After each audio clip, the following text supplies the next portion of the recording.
Good morning everybody. It's just gone 10.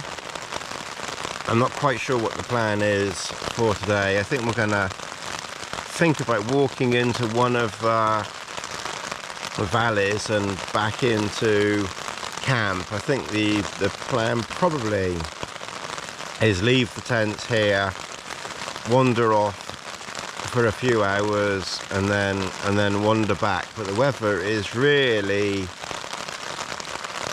not very nice. I think maybe it should clear a little bit from about 1 o'clock or 2 o'clock, so I'll stay here. We've got Chris is in my friend's Durston over there that I brought along, so we will see what he thinks of that. We had fun pitching it on this very rough ground.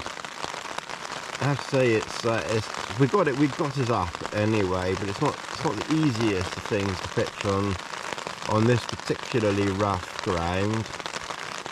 All very well pitching it on your lawn, but it wasn't very easy on this, but we got it eventually. But as you can see, the forecast, the weather is really not good. Tomorrow supposed to be drier. We do actually manage 4 nights in the end. 4 nights.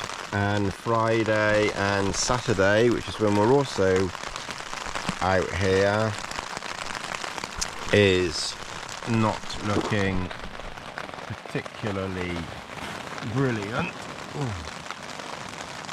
But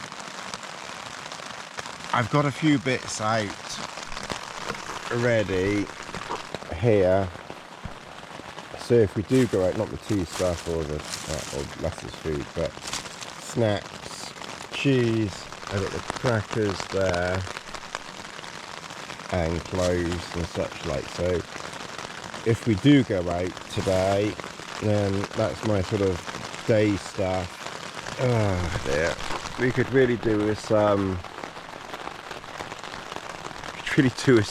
some nice weather. We got quite lucky yesterday walking in. It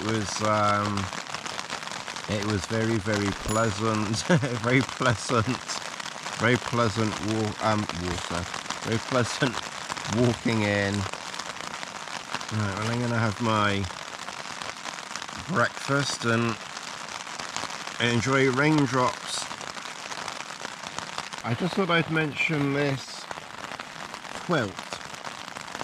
This is the PhD Icelandic quilt. If you have a regular size sleeping bag, then I would probably stick with regular size quilt. I always go for a large width sleeping bag, or wide in their range, then I've got room to maneuver. So I went for wide in this, and I think regular would have been fine in this, because it's literally cavernous. It's really big. Now probably would be good to have so much, because I can literally pull it around me. That's both sides together there, and when you think that you would have it obviously attached to your mat, there's a lot of space there. I guess where it might come in handy like that is if, and I don't realistically know whether I would or not, but if I was to put it as an over thing to one of my other sleeping bags, then that would probably work quite well. If you were to get, I would probably go with the regular size, unless you're a very well a very well endowed gentleman. Yeah, because of course by making it, I think it's about 6 it's about 6 inches wider Literally, and I'm not making that up, you couldn't make that up. And it's added probably about 300 grams, because I think the regular one going by their website is 700 and something grams, and this with the foot box as well, you know, with the foot protector, which I did get just for the heck of it. For me it's not needed or not necessary, but it's worth seeing what they're like, really. It was just over a kilogram, which for a 0 degree bag or quilt, you know, is on the heavy side. But it did squish down because it uses the 1000 fill. Oh no, sorry, correction, it's 950 in it. I don't know how they differentiate between 900, 950 and 1000, but it's got the 950 fill in here, and I will say it does squish down quite tight. It's quite difficult to get it in the bag because it's quite big. But once you finally got it in the bag and you give it a really good shove, yeah, it does squish down quite small. And the package that it arrived in was only like kind of like that big by that, you know, by that. It really wasn't very big. It's looking like the clouds are moving up there.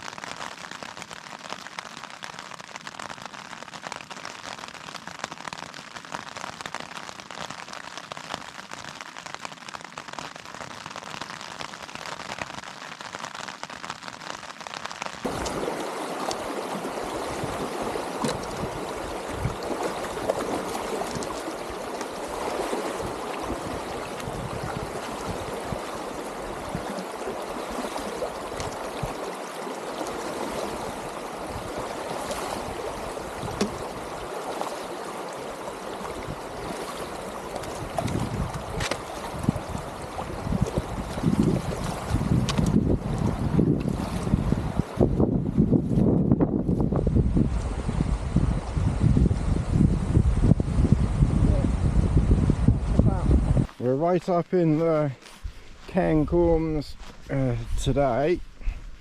Tomorrow is Monroe. Where are you going? Tomorrow is Monroe Day. Maybe 2 Monroes tomorrow. But today it's Corrie Day.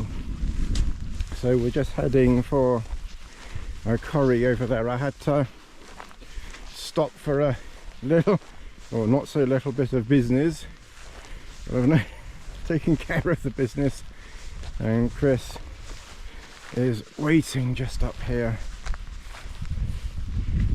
But this is a little bit of a bonus. This sunshine hadn't expected that we'd get quite so lucky as this. So note to self,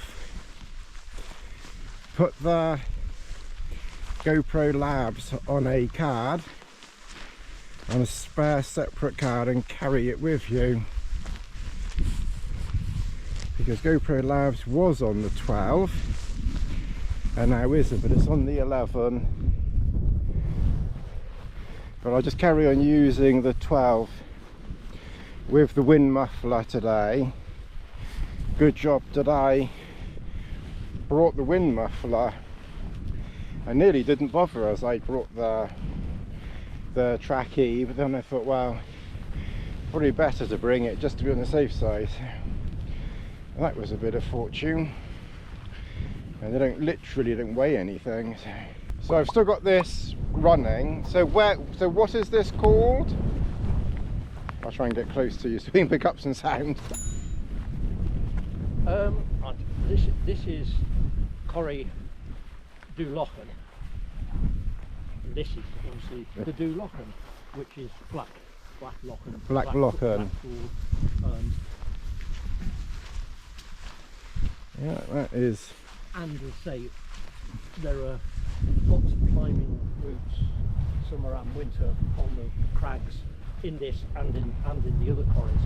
This is the spectacular side of Ben Avern.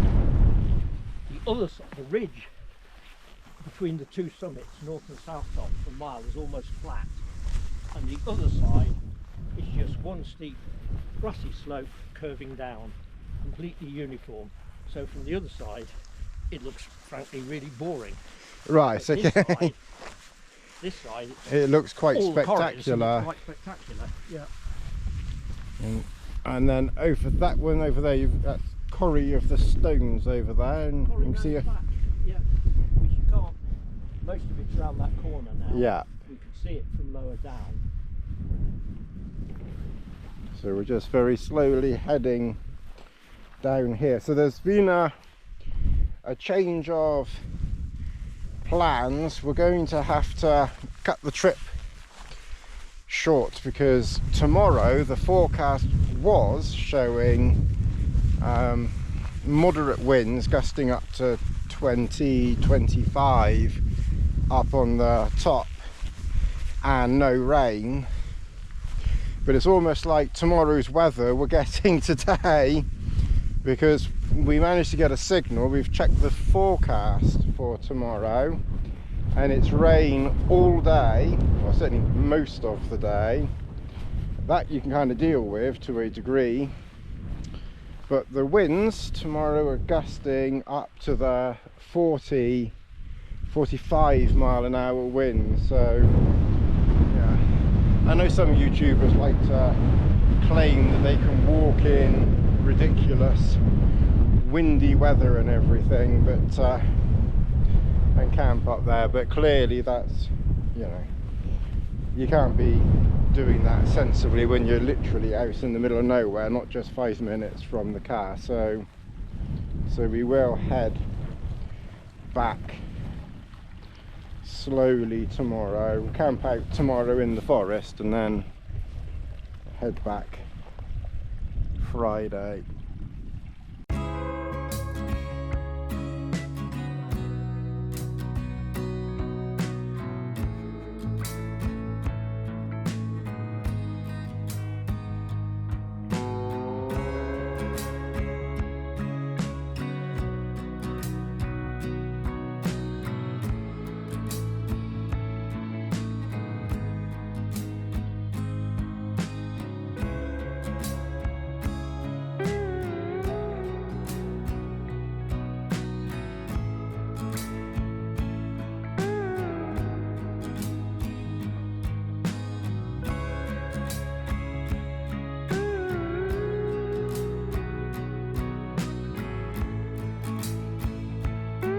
So you've got one corrie in there, and there's another corrie just up there, and there's probably another one in that valley, and leading down that valley down there.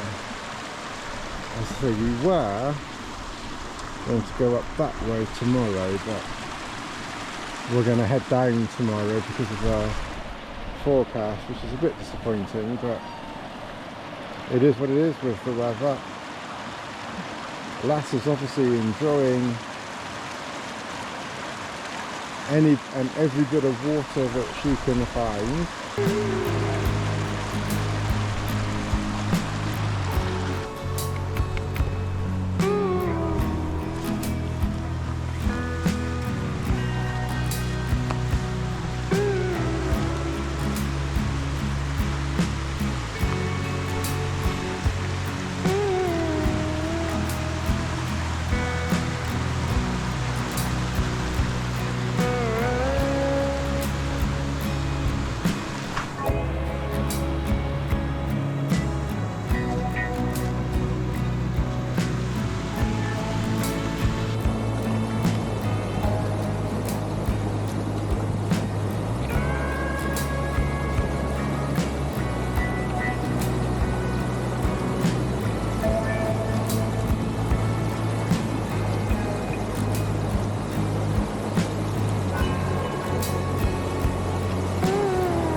all the photos. No. Lots of them anyway.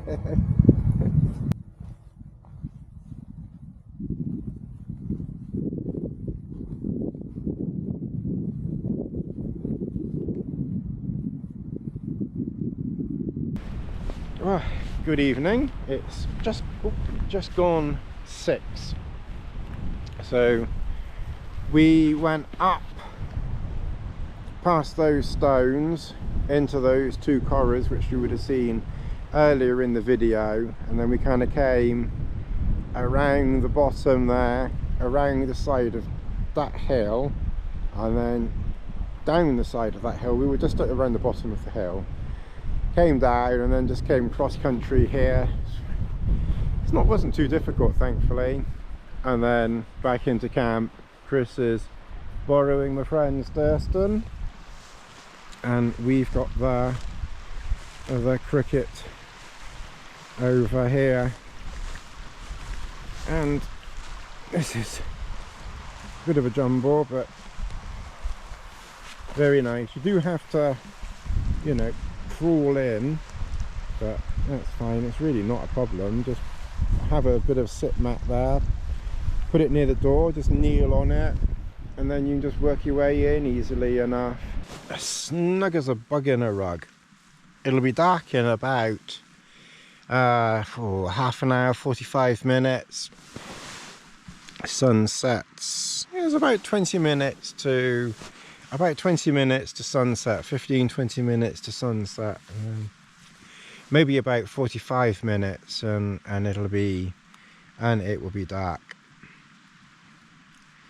But we've had a very nice, enjoyable, relaxing day. I've got the water on to boil. I say relaxing, I mean obviously we went for a walk, but it wasn't too difficult. The plan, going by the latest forecast, like I said, originally tomorrow was the best day, and we were going to go up over to Munros tomorrow, but then the forecast changed from being dry and breezy to being, looks like, raining all day, heavy rain all day, and winds gusting, you know, upwards of 45 miles an hour. So of course all those funny YouTubers that say they're camping on summits in 60-70 mile an hour winds, you can barely walk in 35, and 45 we're not going to go up there.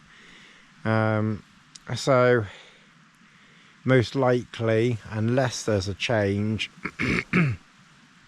we're gonna cut the trip short, which is, like I said, a bit of a shame, but it is what it is, and we'll head down. We could head straight back to the cars, but then we'd have only had 2 nights out. So we're just gonna, we'll stop off in the forest on the way down,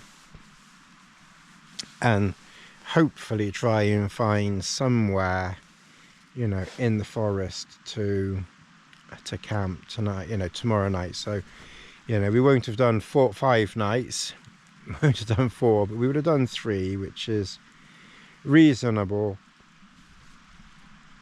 And then I'll head out again and do something in a few weeks' time down south, and then I'll try and get back up here again at some point, you know, in the not too distant future with Chris. We'll kind of see how things go, really.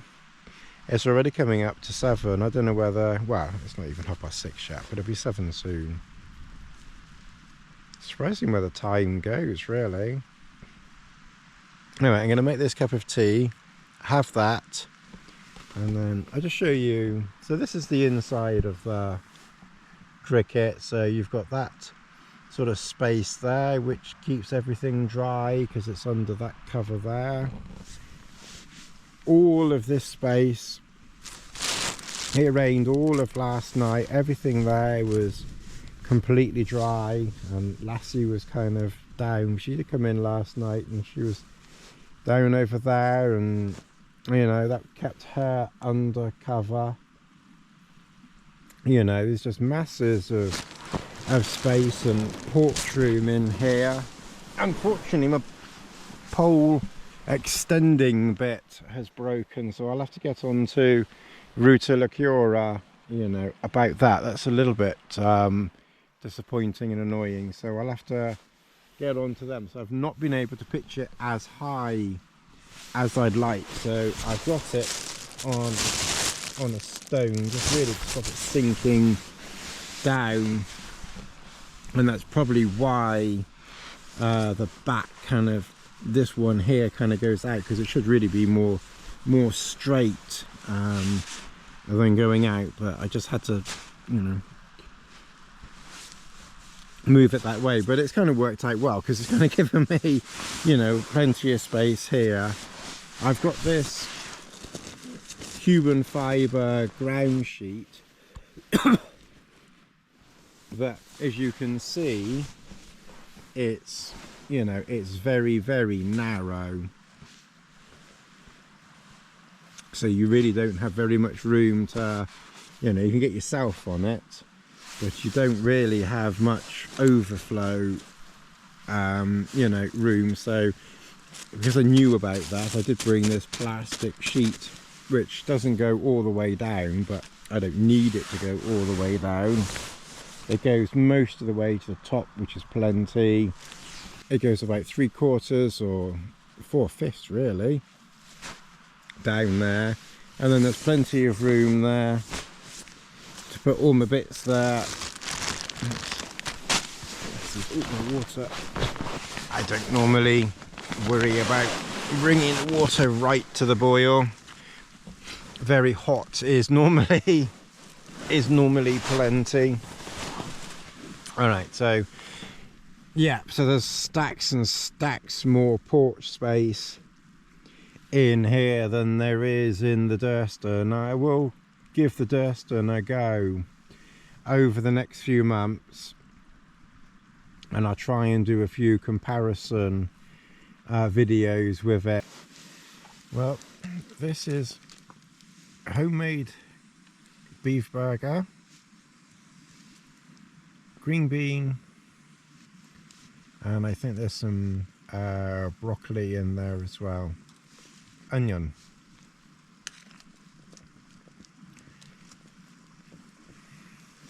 So we'll get that up to boil, and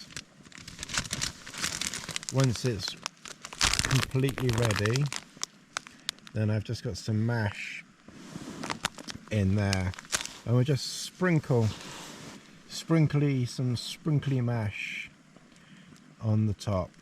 That's coming up to boil.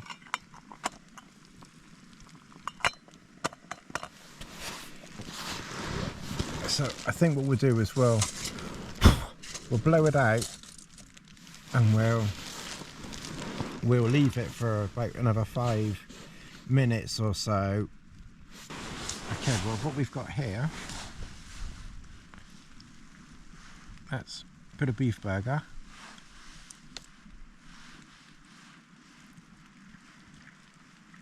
A little bit chewy, but not bad. The burger that's further down, that's hydrated well. Onion.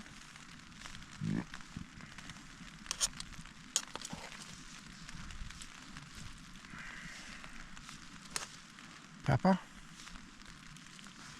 So I think this is ready. Ooh, rain is in the way.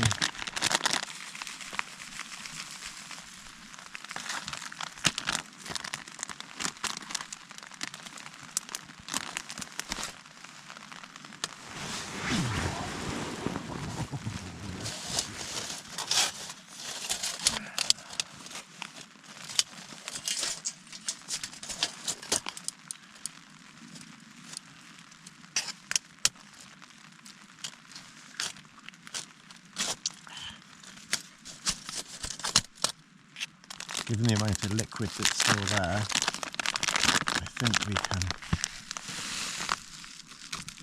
finish that mesh off.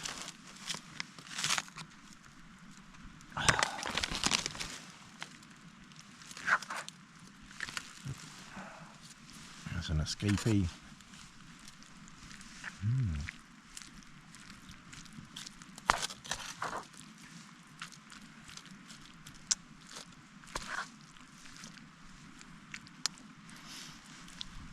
Homemade.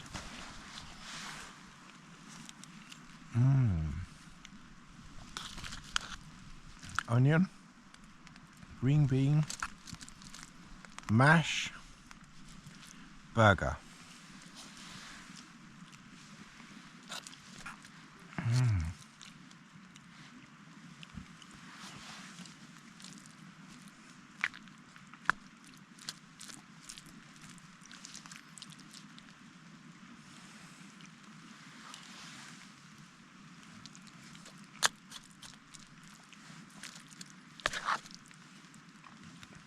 Pepper. Now.